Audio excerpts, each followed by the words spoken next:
నమస్తే అందరికీ, welcome to Siddhu and mom's channel. ఇవాళ పులిహార ఆవకాయ చేస్తున్నాను. పులిహార ఆవకాయకి మామిడికాయ ముక్కలు 1,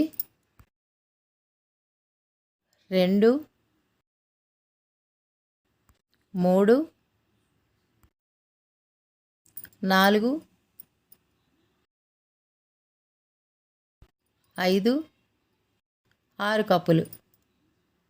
ఈ చిన్న కప్పుతో 6 కప్పులు వచ్చింది. వెయిట్ ప్రకారం అయితే 600 గ్రామ్స్ అవుతాయి ఈ ముక్కలు.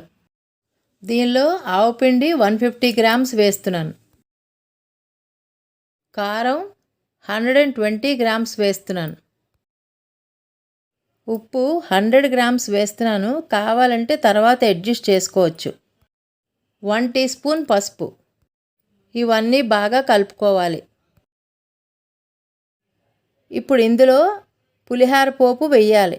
ఈ పులిహార పోపులో 1 టేబుల్ స్పూన్ శనగపప్పు, 1 టేబుల్ స్పూన్ మినప్పప్పు, 2 టేబుల్ స్పూన్స్ పల్లీలు, 1 టీ స్పూన్ ఆవాలు, 1 టీ స్పూన్ ఇంగువ, ఒక 4 మిరపకాయల ముక్కలు, కరివేపాకు, ఒక 4 పచ్చిమిరపకాయ ముక్కలు, కొంచెం అల్లం ముక్కలు. మనం పులిహారకి ఏ విధంగా అయితే వేచుతామో అలాగే వేచి చల్లార్చి ఇందులో కలపాలి.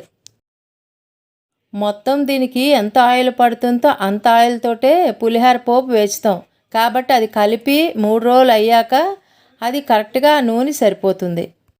ఇది బాగా కలిపాక మూత పెట్టి పక్కన పెట్టాలి. ఒక 3 రోజులు ఊరనివ్వాలి.